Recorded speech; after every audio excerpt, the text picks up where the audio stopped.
OCS 2023 result बाहरी एवं एथिरे जड़े चाषी पुओ कृतकार्य होती से होती बलांगीर जिला आगलपुर ब्लॉक नुनियापालीर से होती बलराम साहू तांको सहित सीधासलख आलोचना में कौन कहे आज्ञा केमती संघर्ष थिला किभली भाव में आपण केते अटेम्प्ट कला केतेटा अटेम्प्ट कला पर आज सफल होइछन। प्रथमतर मु नमस्कार जनाऊँ आपण मानकु एटा मोर द्वितीय प्रयास थिला।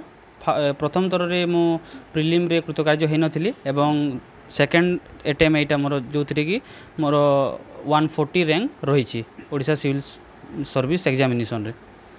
तो केते संघर्ष केते पढ़ापढ़ी को केते समय टाइम दउतले एथिरे?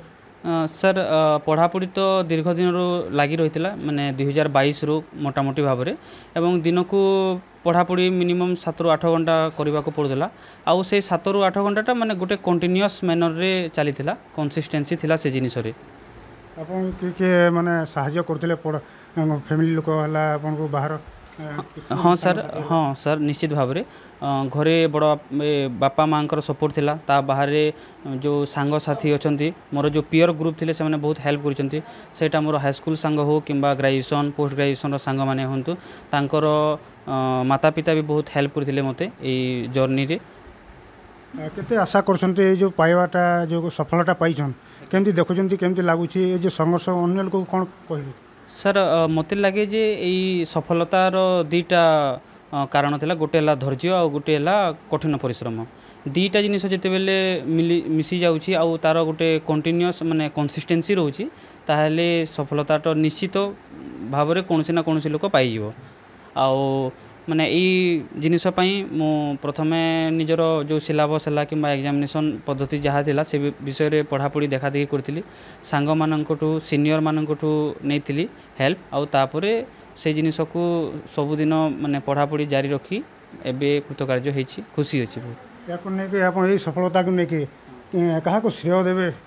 सर सर्वप्रथम मु माने जगन्नाथ को श्रेय देवाक चाहूँगी और द्वितीय मोर माता पिता शिक्षक शिक्षयित्री गुरुजन सांग माने जो माने अच्छा समस्त को मु धन्यवाद ज्ञापन करुँची तांको बिना समस्तंकर माने आशीर्वाद थिला ई सफलतार पछरे गोटे डर लगुला जे माने हेले केमिति हबो न हेले केमिति हबो बोली आ गोटे जिनिस थिला जे जेहेतु माने किछि लूज करबा पई किछि नाही ताहले जोटा हम भल पाई हम बोली गोटे कंटिन्यूअस मैनर पढ़ापढ़ी चलता। हाँ दीर्घ दिन भितर बहुत टाइम रे माने अप्स एंड डाउन्स आसी से टाइम रे निजको टिके संभाली माने धैर्यर सहित पढ़ा को पड़ेगा। सर निश्चित भाव जहाँ शुणी पारे जे बलराम जहाँ कहते कठिन परिश्रम एवं दीर्घ समय धरी पाठ पढ़ुले से आज से सफलता हासिल करछंती। आम पाखे अच्छा बापा अच्छे दीपद पचारि बुझा कौन कहे आज्ञा आप चाष करते परिश्रम पुओ को आग की नहीं आज गोटे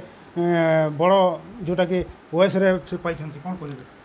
हाँ मोर टे परिचय मैं दौचे मोर ना हूँ चंद्रमणि साहू मैं चाषी परिवार गाँटा हूँ नुनियापाली मोर एकमात्र लक्ष्य थिला मोर पुओ झील के केन्दा करी मुझे शिक्षित करी पारमे आरो आगे बढ़े पारमे बोलिक सब बेले मोर प्रयास जारी लगे। जीवन रे बहुत बाधा विघ्न आसी मुई सबके एड़े देकरी पुओ झील लगे मुई लगिछे आ बहुत चेष्टा करिछे जिंदा कि भगवान को आशीर्वाद समस्त आशीर्वाद हेकरी आज मुई मोर पुओर कृतकार्य हो पारी से मुई बहुत बहुत खुशी।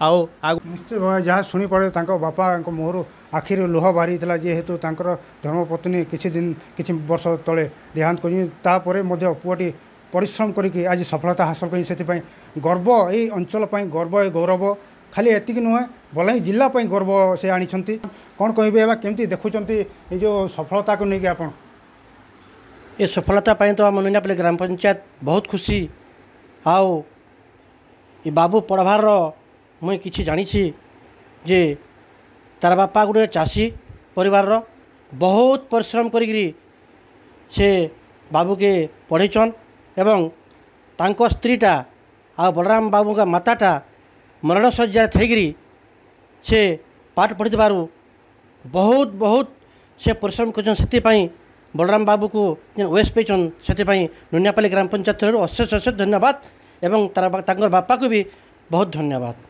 ନିଶ୍ଚୟ ଭାବେ ଶୁଣିପାରୁଥିଲେ ଏହି ଅଞ୍ଚଳ ପୁରା ଖୁସିର ଲହରୀ ଖେଳି ଯାଇଛି।